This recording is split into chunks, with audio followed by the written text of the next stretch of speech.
మీరు చిన్నప్పుడు ఏ పెన్సిల్ని ఎక్కువగా వాడుంటారు? నేనైతే మాత్రం నటరాజ్ పెన్సిల్ని అయితే చాలా ఎక్కువగా వాడాను. ఆ తర్వాత అప్సరా పెన్సిల్ కూడా యూస్ చేశాను. బట్ నటరాజ్ పెన్సిల్ అంటే నాకు చాలా ఇష్టం. చాలా బాగుంటుంది పెన్సిల్ రాయడానికి. సో మీరైతే ఏ పెన్సిల్ని బాగా వాడారో కూడా ఒక్కసారి కామెంట్ చేసి చెప్పండి. అయితే ఈ నటరాజ్ పెన్సిల్ని ఎవరు తయారు చేశారు ఫస్ట్గా, అండ్ ఆ కంపెనీ పేరేంటి, ఆ కంపెనీ అంత పెద్దగా సక్సెస్ అవ్వడానికి కారణం ఏంటి అనే దాని గురించి కూడా మనం ఈ వీడియోలో డిస్కస్ చేద్దాం. సో ఈ వీడియో చాలా అంటే చాలా ఇంట్రెస్టింగ్గా ఉంటుంది. మీరు మా ఛానల్ సబ్స్క్రైబ్ చేసుకున్నారంటే మాత్రం ఇలాంటి మోర్ ఇంట్రెస్టింగ్ వీడియోస్తో నేను మీ ముందుకు వచ్చేస్తాను. సో ఇంకెందుకు ఆలస్యం, ఈ కథలోకి వెళ్ళిపోదాం. 1950 సంవత్సరం ఇండియాకి కొత్తగా స్వతంత్రం వచ్చిన రోజులు అవి. చదువుకోవాలనే కలలు కానీ లక్షలాది పిల్లలకు ఒక మంచి పెన్సిల్ కూడా లేదు. కొంతమంది ధనవంతుల పిల్లలు ఖరీదైన విదేశీ పెన్సిల్ కొనగలిగేవారు. కానీ మిగిలిన వాళ్ళకు కొన్ని స్థానిక పెన్సిల్ మాత్రమే ఉండేవి. అవి బలహీనంగా ఉండి త్వరగా విరిగిపోయేవి. రాస్తే చేతులు నల్లగా అయ్యేవి. అసలు ఇండియాలో మంచి క్వాలిటీ పెన్సిల్ కూడా తయారు చేసేవాళ్ళు కాదు. ఎవరికైనా మంచి పెన్సిల్ కావాలంటే ఇంగ్లాండ్, జర్మనీ లేదా జపాన్ నుంచి ఖరీదైన ఇంపోర్టెడ్ పెన్సిల్ కొనాల్సి వచ్చేది. కానీ సామాన్య మధ్యతరగతి వ్యక్తికి అంత ఖరీదైన పెన్సిల్ కొనడం అసాధ్యం. ఆ రోజుల్లో ఎవరి దగ్గరైనా చెక్క పెన్సిల్ ఉంటే వాళ్ళు స్నేహితుల్లో విఐపిలా ఫీల్ అయ్యేవారు. ఇక్కడే బీజే సంఘ్వి అలియాస్ బాబాబాయ్ ఎంట్రీ ఇచ్చారు. ఈ పరిస్థితులను చూస్తూ పెరిగిన వ్యక్తి ఆయన. బాబాబాయ్ చదువులో చాలా తెలివైనవాడు. కానీ ఆర్థిక ఇబ్బందుల వల్ల ఆయన ముందుకు సాగలేకపోయాడు. హై స్కూల్ వరకు ఎలాగోలాగా చదివాడు. కానీ కాలేజీకి డబ్బులు లేక చదువు ఆపేశాడు. ఇంజనీరింగ్ చేయాలనే కళ అక్కడితో ఆగిపోయింది. కాలం గడుస్తూ వచ్చింది. బాబాబాయ్ కొంచెం పెద్దవాడయ్యాడు. గరీబ్ పిల్లల దగ్గర సాధారణ పెన్సిల్ కూడా లేకపోవడం చూశాడు. అప్పుడు ఆయన ఒకటి నిర్ణయించుకున్నాడు. ఈ పిల్లల సమస్యను ఎప్పటికైనా తీర్చాలని గట్టిగా నిర్ణయించుకున్నాడు. ఆ రోజుల్లో కమ్లీన్ వంటి కొన్ని విదేశీ కంపెనీలు ఇండియాలో పెన్సిల్ తయారు చేయడం మొదలుపెట్టాయి. కానీ క్వాలిటీలో ఆ విదేశీ బ్రాండ్స్తో పోటీ పడలేకపోయాయి. అంతేకాదు, ఆ రోజుల్లో మేడ్ ఇన్ ఇండియా అంటే చెత్త క్వాలిటీ అనే అపోహ కూడా ఉండేది. ప్రజలు భారతీయ ప్రొడక్ట్స్ పైన నమ్మకం పెట్టుకునేవారే కాదు, అందరికీ విదేశీ బ్రాండ్స్ మాత్రమే కావాలి. 1950లో భారతదేశంలో ఒక పెద్ద మార్పు వచ్చింది. భారత విదేశీ దిగుమతులపై ఆధారపడడం తగ్గించి స్వదేశీ పరిశ్రమలు ప్రోత్సహించడం మొదలుపెట్టింది. ఇదే ఇండియన్ పెన్సిల్ ఇండస్ట్రీకి టర్నింగ్ పాయింట్ అయింది. అప్పుడు బీజే సంఘ్వి తన ఇద్దరు స్నేహితులతో కలిసి పెన్సిల్ తయారు చేయాలని చెప్పి నిర్ణయించుకున్నాడు. కానీ పెన్సిల్ తయారు చేయడం అంటే అంత సులభం కాదు. సమస్య ఏంటంటే ఆ రోజుల్లో పెన్సిల్ తయారీ టెక్నాలజీ కొన్ని విదేశీ కంపెనీల దగ్గర మాత్రమే ఉండేది. ఈ ముగ్గురు స్నేహితులకి పెన్సిల్ తయారు చేయాలని ఉంది, కానీ దాన్ని ఎలా చేయాలనేది మాత్రం తెలియదు. అందుకే వాళ్ళు జర్మనీకి వెళ్ళారు. అక్కడ ఉత్తమ క్వాలిటీ పెన్సిల్స్ ఎలా తయారవుతాయి, ఏ మెటీరియల్స్ వాడతారు, మిషన్స్ ఎలా పనిచేస్తాయని నేర్చుకున్నారు. పెన్సిల్ తయారు చేయడానికి విదేశీ టెక్నిక్లు నేర్చుకోవడం ఒకటే సరిపోదు. అసలు సవాలు రా మెటీరియల్స్ ఎలా సమకూర్చుకోవాలనేదే. ఒక మంచి పెన్సిల్కి 2 ముఖ్యమైన వస్తువులు కావాలి. హై క్వాలిటీ చెక్క, తేలిగ్గా బలంగా ఎక్కువ కాలంగా ఉండే చెక్క. దీనికి స్వీడర్ వుడ్ అంటే దేవదార చెక్క వాడతారు. కానీ అది విదేశాల్లో ఎక్కువగా దొరికేది. ఇండియాకి దిగుమతి చేస్తే చాలా ఖర్చు అయ్యేది. మరొకటి గ్రాఫైట్ కోర్ అంటే లెడ్. ఇది చాలా మెత్తగా లేదా చాలా గట్టిగా ఉండకూడదు. రాస్తే త్వరగా అరిగిపోకూడదు. కాగితం పైన ఒత్తిడి పెట్టాల్సిన అవసరం కూడా లేకుండా స్మూత్గా ఉండాలి. దీనికి కార్బన్ మరియు బంకమన్ను సరైన మోతాదులో కలపాలి.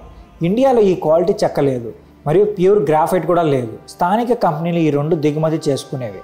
దీంతో ప్రొడక్షన్ ఖర్చు బాగా పెరిగేది. అందుకే చాలామంది ఈ బిజినెస్లోకి రావడానికి ధైర్యం చూపేవారే కాదు.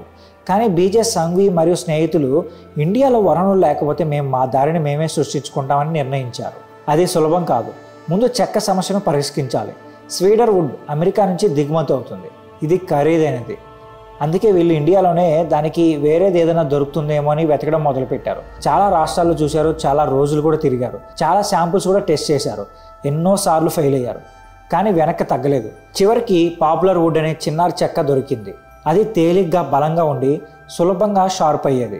పెన్సిల్కి పర్ఫెక్ట్ అని చెప్పి వాళ్ళైతే నిర్ణయించుకున్నారు. ఇంకా గ్రాఫైట్ కోర్ కోసం కూడా చాలా రీసెర్చ్ అయితే చేశారు.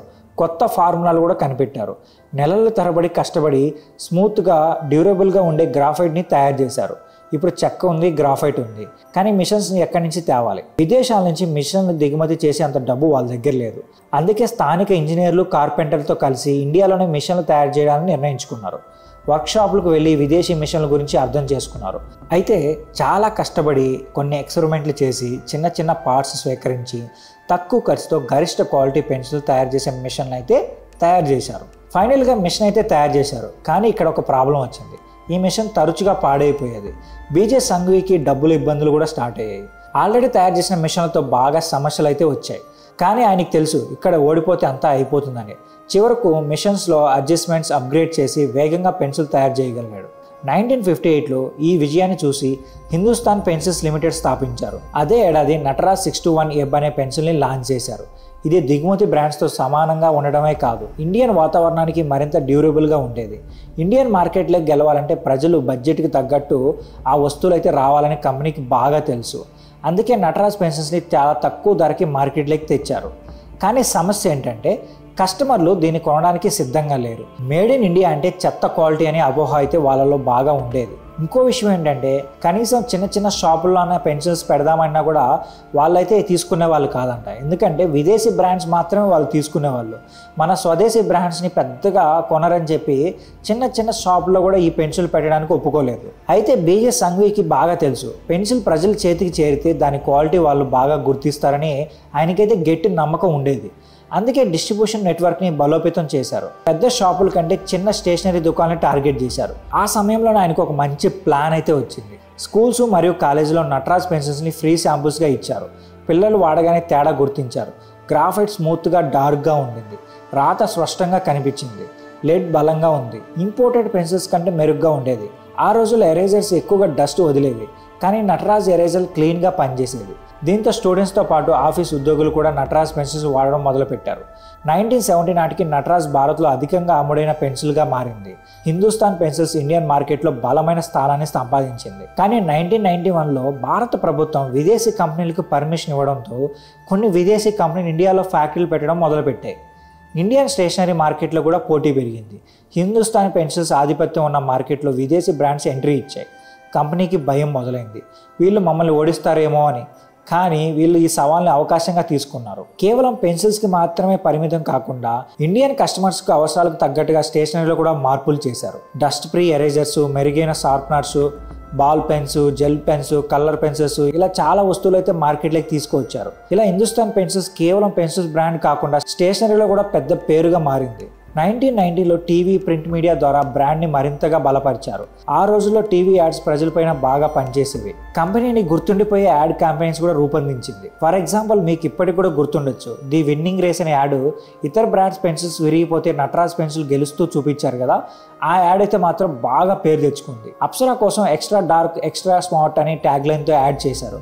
స్టూడెంట్స్ పెన్సిల్ని డ్రమ్ స్టిక్లా వాడి దాని బలాన్ని చూపించారు. ఈ యాడ్స్ నటరాజ్ మరియు అప్సరా పెన్సిల్ని ఇంటింటికి పాపులర్గా మార్చేశాయి. దాంతో పెన్సిల్స్ మార్కెట్లో నటరాజ్ మరియు అప్సరాలు అయితే బాగా పేరు తెచ్చుకున్నాయి. 2000 నాటికి పోటీ మరింత పెరిగింది. విదేశీ బ్రాండ్స్తో పాటు కమ్లిన్, డోమ్స్ వంటి ఇండియన్ బ్రాండ్స్ కూడా బాగా బలపడ్డాయి. ఇప్పుడు మంచి పెన్సిల్స్ చేయడం ఒకటే సరిపోదు, కస్టమర్స్ని బాగా అట్రాక్ట్ చేయాలి. అందుకే మార్కెటింగ్ ప్లాన్స్ కూడా మార్చారు. స్టూడెంట్స్తో పాటు పేరెంట్స్ని కూడా టార్గెట్ చేయాలని వాళ్ళైతే ఫిక్స్ అయ్యారన్నమాట. ఎగ్జామ్ స్టూడెంట్స్ కోసం అప్సరా ఎగ్జామ్ పెన్సిల్ అనేది లాంచ్ చేశారు. దీని గ్రాఫైట్ స్మూత్గా డార్క్గా ఉండి రాత నీట్గా కనిపించేది. యాడ్లో ఈ పెన్సిల్తో రాస్తే రాత నీట్గా ఉండి టీచర్ ఎక్స్ట్రాగా 5 మార్కులు ఇస్తాడని చూపించారు. ఈ క్యాంపెయిన్ బాగా హిట్ అయింది. అక్కడితో సేల్స్ కూడా బాగా పెరిగాయి. ఇప్పుడు హిందుస్థాన్ పెన్సిల్స్ భారత బ్రాండ్ స్టేషనరీ మార్కెట్లో 65% షేర్ కలిగి ఉంది. ఈ కంపెనీ ప్రతిరోజు 80 లక్షల పైగా పెన్సిళ్ళు, అలాగే 15 లక్షల పైగా షార్ప్నర్లు, 25 లక్షల పైగా ఎరేజర్స్, 10 లక్షల పైగా పెన్స్ తయారు చేస్తుంది. ఒక సాధారణ పెన్సిల్ కంపెనీ నుంచి భారత్లో అతిపెద్ద స్టేషనరీ బ్రాండ్గా ఎదగడం అంత సులభమేం కాదు. అందుకే ఈ రోజున ఒక పిల్లవాడు మొదటి పెన్సిల్ కొనేటప్పుడు నటరాజ్ లేదా అప్సరా పేర్లే ముందుగా గుర్తొస్తాయి. ఇవి కేవలం బ్రాండ్స్ మాత్రమే కాదు, ప్రతి భారతీయుడి జ్ఞాపకాల్లో భాగమైపోయిన ఒక గొప్ప జ్ఞాపకం అనే చెప్పాలి.